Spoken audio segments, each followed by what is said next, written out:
Assalamualaikum warahmatullahi wabarakatuh.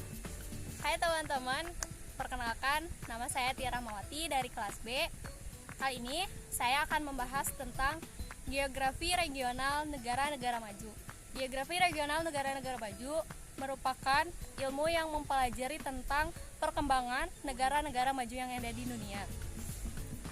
Negara maju merupakan negara yang memiliki indeks pembangunan manusia yang tinggi dan masyarakatnya merasakan tingkat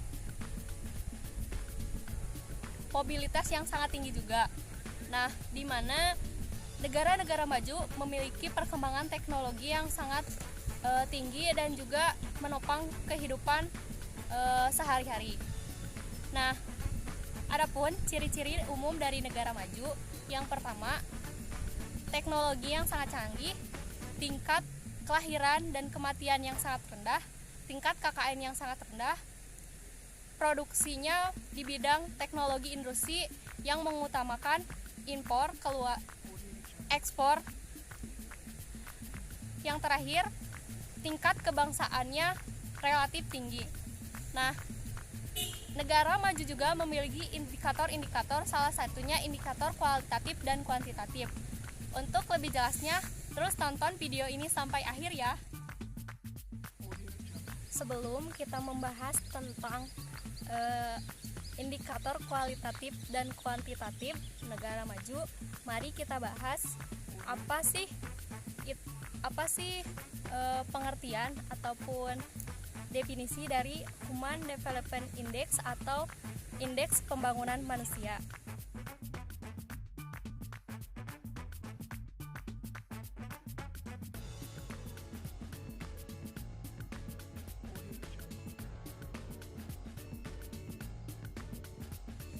Yang pertama ada indikator kuantitatif. Indikator kuantitatif merupakan indikator di mana kita dapat menghitungnya dengan ukuran angka.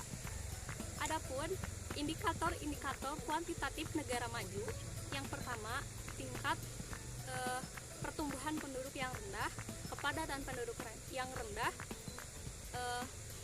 jumlah penduduk yang rendah, angka pendapatan per kapita penduduknya tinggi, angka beban tanggungannya rendah, serta angka harapan hidupnya yang sangat tinggi.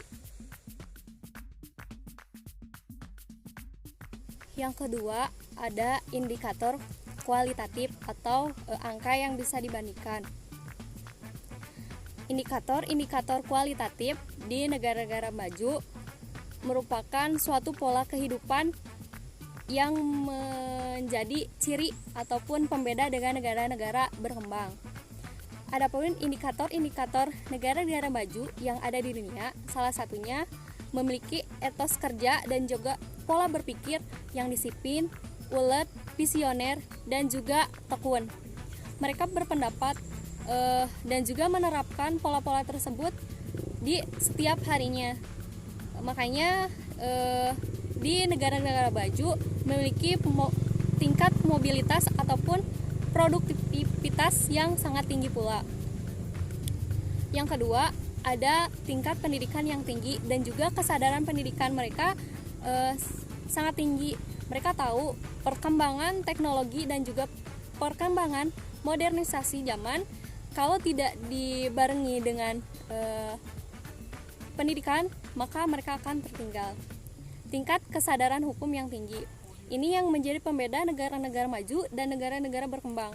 Kenapa negara maju bisa menjadi negara yang tingkat kesadaran hukum masyarakatnya sangat tinggi? Mereka tahu bahwa rasa nasionalisme dan rasa cinta terhadap tanah airnya diterapkan sejak dini. Yang terakhir ada tingkat kesehatan yang tinggi. Tingkat kesehatan yang tinggi di negara-negara yang maju, mereka sudah tahu ketika mereka menyadari bahwa kesehatan itu sangat penting. Indikator ciri-ciri negara maju. Yang pertama, negara maju mampu memanfaatkan sumber daya alam secara optimal. Perkembangan serta peningkatan teknologi dan juga kepemilikan modal yang besar, negara-negara maju mampu memanfaatkan sumber daya alam secara optimal meskipun sumber daya alam yang ada itu terbatas. Mereka mampu memperbaharui sumber daya alam yang ada serta mereka mampu menanamkan modal-modal di negara-negara yang memiliki sumber daya alam yang sangat melimpah. Contohnya, Amerika memiliki saham ataupun menanamkan saham untuk mengelola sumber daya alam yang ada di Indonesia. Itu salah satu investasi yang sangat besar untuk negara maju itu sendiri. Yang kedua, negara maju dapat mengatasi permasalahan kependudukan yang ada.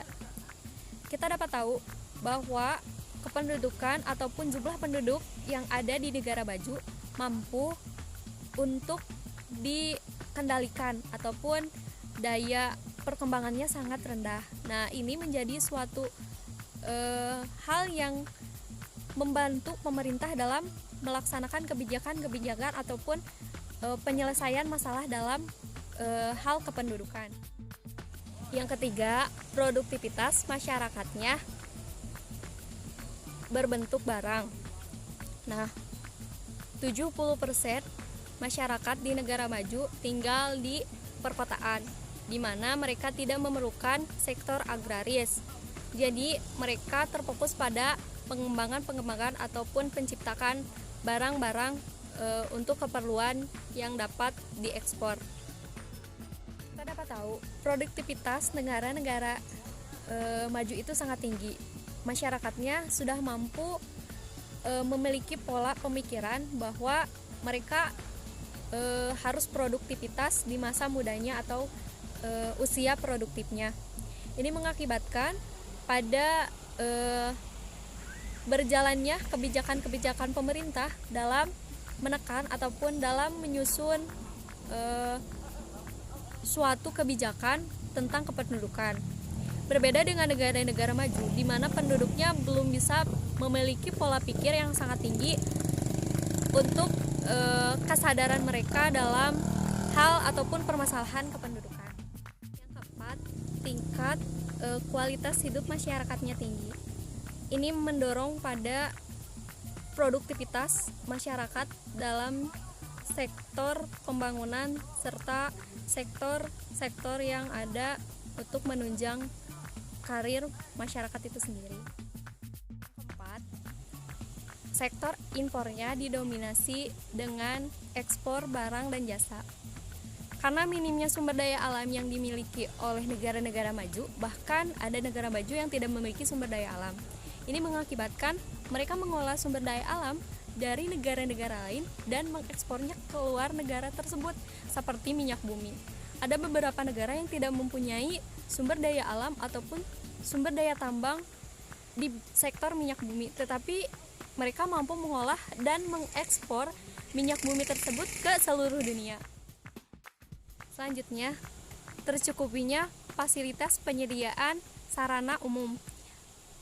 Peningkatan sarana prasarana umum di negara-negara maju menjadi suatu titik utama pembangunan, karena mereka tahu bahwa tingkat pembangunan yang baik akan meningkatkan indeks masyarakat itu sendiri, baik itu dalam bidang transportasi, kesehatan, pendidikan. Itu menjadi penopang ataupun modal utama untuk masyarakatnya berkembang dan mematuhi aturan-aturan yang telah dibuat pemerintah. Dengan adanya peningkatan ataupun pemfokusan pada fasilitas-fasilitas umum yang dapat dimanfaatkan oleh masyarakat, selanjutnya ada tingkat pendidikan yang relatif tinggi. Pendidikan yang ada di negara-negara maju memiliki kualitas yang tinggi pula, karena mereka dibangun dan diberikan pemahaman bahwa pendidikan merupakan modal utama dalam suatu pembangunan.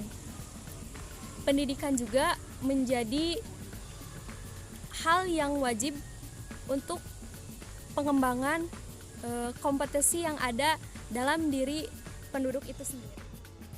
Selanjutnya yaitu ada kesadaran hukum yang tinggi, kesetaraan gender, dan penghargaan terhadap hak asasi manusia. Ciri-ciri ini menjadi pembeda antara negara maju dan negara-negara berkembang. Kita bisa tahu bahwa hak asasi manusia di negara-negara maju lebih dihormati daripada hak-hak yang lain dan lebih diutamakan. Kesadaran hukum dari masyarakatnya pula menjadi indikator pembangunan yang sangat dominan dan juga indikator kemajuan negara itu untuk lebih berkembang. Kesetaraan gender di negara maju menjadi hal yang lumrah karena mereka sudah memiliki etos dan pola pikir yang disiplin dan serta tinggi dalam bidang produktivitas ataupun karir. Jadi di negara-negara maju, baik itu wanita ataupun laki-laki, itu memiliki kesetaraan ataupun hak yang sama. Yang terakhir, tingkat pendapatan per kapita penduduknya sangat tinggi. Tingkat kualitas penduduk serta pengembangan iptek yang tinggi ini menjadi modal utama penghasilan ataupun hasil dari proses itu, yaitu pendapatan per kapita penduduknya sangat tinggi di negara-negara maju. Nah, itu merupakan indikator serta ciri-ciri negara maju. Sekarang saya akan menjelaskan contoh dari negara maju tersebut. Yang saya akan bahas adalah benua Australia. Selamat menyimak ya.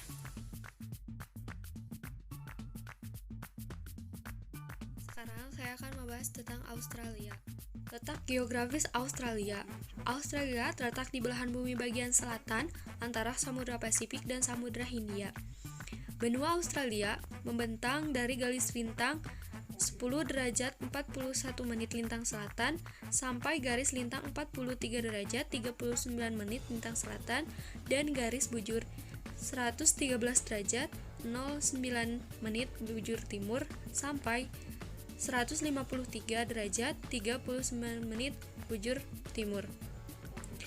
Australia adalah sebuah negara di belahan bumi selatan yang juga menjadi nama benua terkecil di dunia. Wilayah mencakup seluruh benua Australia dan beberapa pulau di sekitar Samudra Hindia Selatan dan Samudra Pasifik. Adapun perbatasan dengan negara Australia di sebelah utara termasuk salah satunya Indonesia, Timur Leste, dan Papua Nugini. Di sebelah timur berbatasan dengan Laut Tenggara dengan Pulau Solomon, Vanuatu, dan Caledonia Baru atau secara administratif milik dari negara Prancis. Sementara di tenggara bertetangga dengan Selandia Baru. Australia memiliki 8 negara bagian yang terdiri dari state atau negara bagian dan teritori atau wilayah kekuasaan. Adapun wilayah-wilayahnya antara lain Australia Barat, Queensland, Australia Utara, Australia Selatan, New South Wales, Victoria, Tasmania, dan ibu kota Australia yaitu Canberra. Saya akan membahas ibu kota negara Australia yaitu Canberra. Canberra terletak di Australian Capital Territory 300 km sebelah barat daya Sydney dan 650 km timur laut Melbourne.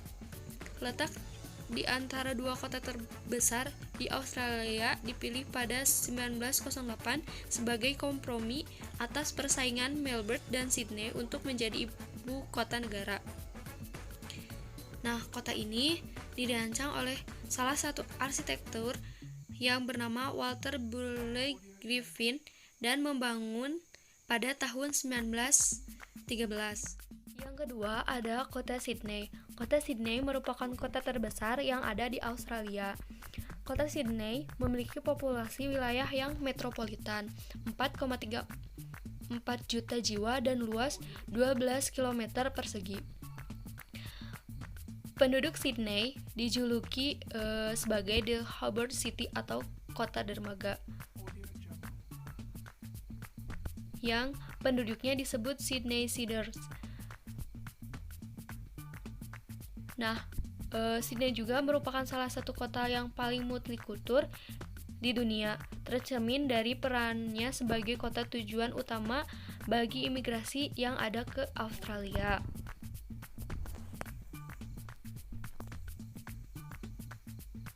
Nah, Sydney ini merupakan negara yang memiliki bangunan-bangunan yang luar biasa.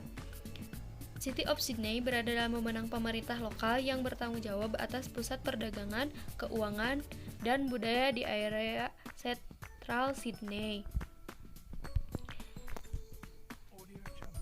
Ini merupakan area pemerintah lokal City of Sydney. Area pemerintahan lokal City of Sydney mencakup sekitar 26,15 km persegi. Ini mencakup distrik bisnis utama, daerah The Rocks, Miller Point, dan sebagainya. Kota Brisbane. Kota Brisbane adalah ibu kota negara bagian Queensland di Australia. Kota ini mempunyai penduduk sekitar 957,10 jiwa pada tahun Juni 2004. Ini pusat kota dan 1,77 juta jiwa di wilayah metropolitan. Yang selanjutnya ada kota Adelaide. Kota Adelaide merupakan sebuah ibu kota dan kota terbesar di negara bagian South Australia. Adelaide adalah sebuah kota pesisir dan berada di perbatasan dengan Samudra Selatan. Penduduknya berjumlah 1.500.000 jiwa yang diperkirakan pada tahun 2005 dan luas wilayahnya sangat metropolitan. Dari segi populasi, Adelaide adalah kota terbesar kelima di Australia. Nah, nama Adelaide sendiri berasal dari nama Ratu Adelaide, istri dari Raja William yang keempat. Yang selanjutnya ada negara Hobart. Negara Hobart adalah ibu kota dari negara bagian Tasmania, Australia. Didirikan pada tahun 1904 sebagai koloni hukuman. Hobart merupakan kota tertua kedua sekaligus kota terbesar ke-12 yang ada di Australia dengan penduduk metropolitan sekitar 200.000, dan kota ini merupakan pusat finansial dan pemerintah Tasmania serta terdapat pelabuhan-pelabuhan. Selanjutnya ada kota Melbourne. Kota Melbourne adalah ibu kota negara bagian Victoria di Australia. Melbourne merupakan kota terpenting kedua dari segi bisnis dan kedua terbesar di Australia serta kota terbesar di Victoria. Nah, jumlah penduduk pada tahun 2001 penduduk metropolitan Melbourne sekitar 3.488.750 jiwa, itu pada sensus yang dilakukan pada tahun 2001. Nah, Melbourne sudah 2 kali mendapatkan predikat The World's Most ataupun kota paling nyaman untuk ditinggali, yaitu pada tahun 2002 dan pada tahun 2004. Yang selanjutnya ada kota Perth. Perth adalah ibu kota negara bagian Australia Barat, negara bagian terbesar di Australia. Pada Juni 2006, daerah metropolitan Perth memiliki populasi sekitar 1.507.900 jiwa, membuatnya kota terbesar keempat yang ada di Australia. Nah, selanjutnya ada Darwin. Darwin adalah ibu kota negara bagian Northern Territory di Australia. Darwin merupakan kota terbesar di negara bagian itu. Penduduknya pada tahun 2004 berjumlah 93 ribu jiwa. Kota ini terletak di bagian utara, tepatnya di negara bagian Northern Territory. Kota ini memiliki luas wilayah 112,01 km persegi. Setelah kita membahas kota-kota yang ada di Australia, sekarang kita akan membahas tentang luas daratan Australia. Luas wilayah Australia adalah 7.682.300 km persegi. Lebar wilayah tersebut kira-kira 3.200 km dari pantai timur ke barat dan panjangnya 3.700 km dari Tanjung Road di pantai utara sampai Tanjung Tenggara di Tasmania. Australia adalah benua terkecil, sedangkan yang terbesar adalah benua Asia tentunya. Nah, Australia adalah negara terbesar ke-6 di dunia dari segi luasnya. Lebih kecil dibandingkan dengan Rusia, Kanada, Cina, Amerika, dan Brazil. Iklim yang ada di Australia. Australia adalah sebuah negara yang luas dengan berbagai iklim yang berlainan. Ada beberapa faktor yang mempengaruhi iklim yang ada di Australia. Yang pertama ada garis lintang, arus samudra, jarak dengan pantai, keadaan suhu dan angin. Yang terakhir ada bentang alam. Nah, ada beberapa pembagian iklim berdasarkan garis lintang. Ada kawasan tropis, ada kawasan subtropis, dan ada kawasan yang beriklim sedang. Kawasan iklim yang ada di Australia ada yang lembab kering tropis, setengah gersang tropis, subtropis basah, sedang hangat dan basah, sedang hangat dan setengah gersang, sedang lembab kering, dingin sedang, dan ada juga daerah yang memiliki gurun pasir. Arus samudra. Nah, arus samudra ini dipengaruhi oleh arus Khatulistiwa Selatan, arus Australia Timur, arus apung angin barat, dan arus Lewin. Jarak dari pantai. Jarak dari pantai merupakan pengaruh suhu dan curah hujan. Daerah-daerah yang paling lembab di Australia adalah daerah yang paling dekat dengan pantai. Lebih jauh ke darat, daerahnya menjadi lebih kering, dan daerahnya bagian tengah di Australia itu adalah gurun pasir. Nah, hujan rata-rata yang ada di Australia. Iklim yang ada di Australia ini dipengaruhi oleh keadaan angin atau oleh massa udara yang berhembus di atas benua tersebut. Kita bisa lihat perbandingan hujan rata-rata yang ada di Australia. Selanjutnya ada keadaan suhu dan angin. Tentang alam yang ada di Australia. Kawasan pegunungan timur juga mempunyai dampak yang penting bagi iklim Australia. Nah, iklim Australia juga salah satunya dipengaruhi oleh bentang alamnya juga. Angin yang membawa kelembaban dari Samudra Pasifik tertekan untuk naik di atas kawasan pegunungan timur. Naiknya angin tersebut membentuk awan-awan yang mampu membawa hujan orografis ke arah dataran tinggi timur dan kawasan pantai sebelah timur. Dengan demikian, daerah-daerah pantai sebelah timur dan dataran tinggi mendapatkan lebih banyak hujan daripada daerah-daerah yang ada di sebelah barat dataran tinggi timur. Selanjutnya ada flora dan fauna khas Australia. Seperti yang kita tahu, banyak sekali hewan endemik yang ada ataupun tumbuhan endemik yang berasal dari Australia. Nah, yang pertama ada flora.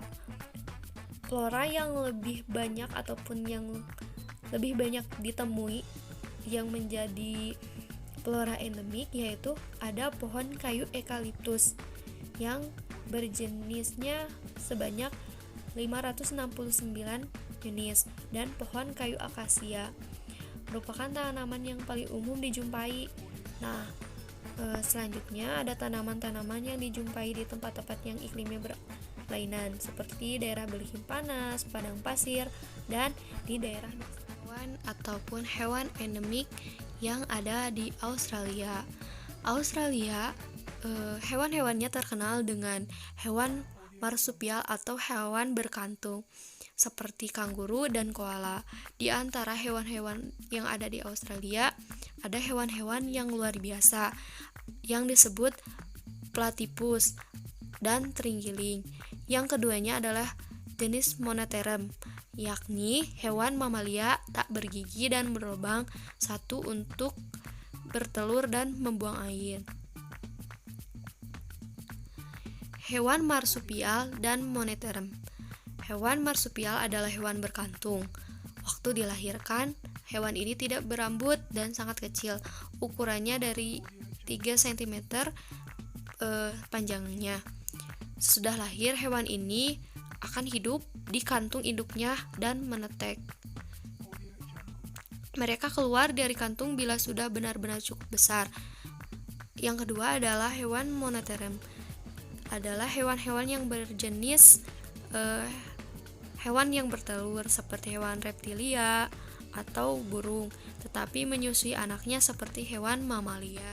Selain terkenal dengan pelabuhannya, Australia juga memiliki potensi pertanian yang sangat besar. Iklim dan keadaan fisik Australia sangat beragam.